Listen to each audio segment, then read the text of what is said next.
Good day mga boss. Meron man tayong receiver na dumating. Ito po ay receiver sa Honda Click 150 na nawala ang code, nawala ang remote from Santa Rosa, Laguna.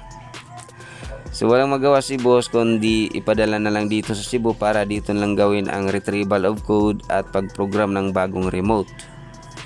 So sa mga tao dyan nawala ng code, nawala ng remote, pwede kayong tumawag or mag-text sa number na nandun sa screen para mag-guide ko kayo kung saan nyo pwedeng ipadala inyong mga receiver kung sakaling hindi kayo taga Cebu, or mag-PM sa ating Facebook page.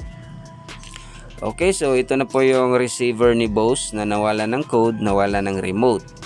So kung wala kayong code, hindi kayo makapag-program ng bagong remote. So ang gagawin natin, mag-retrieve tayo sa nawalang code. So hindi ko na lang pinakita kung paano ko kinuha yung code. Ayan, so nakita nyo na na-retrieve natin ang dalawang code na nawala. So walang problema na nakapublic ang dalawang code dahil i-delete natin to mamaya pagkatapos ma-program ang bagong remote.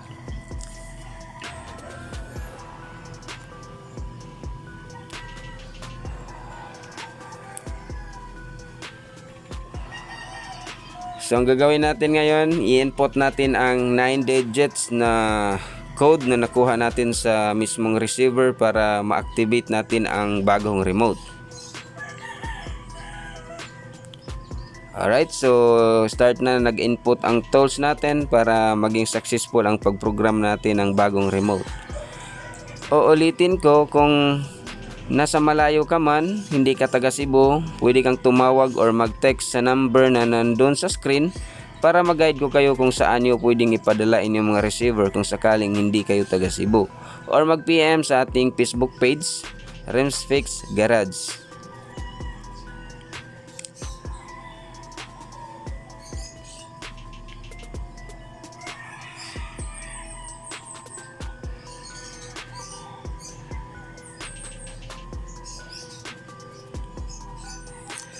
Uulitin ko, ito po ay receiver sa Honda Click 150 na nawala ang code, nawala ang remote from Santa Rosa, Laguna.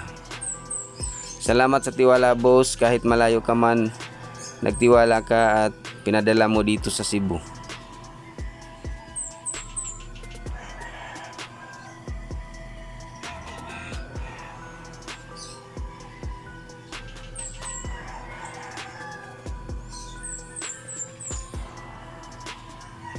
Alright, so nakita natin na successful po yung pag-program natin ng bagong remote. So ang gagawin natin, check na lang natin ang synchronization sa remote at saka receiver para ma-double check natin kung successful ba yung pag-program natin.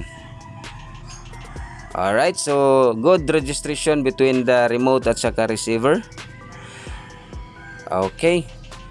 So next na gagawin natin is i-disable natin or i-off or i-delete natin yung nawalang remote at nawalang code ni boss para kung sakaling mapulot ay hindi na magagamit sa kaniyang motor.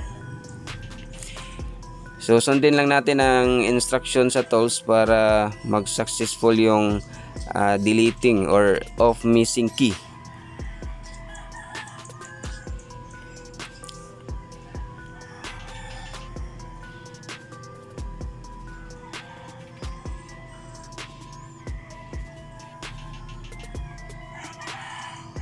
Alright, so successful yung pag-off sa missing key and code.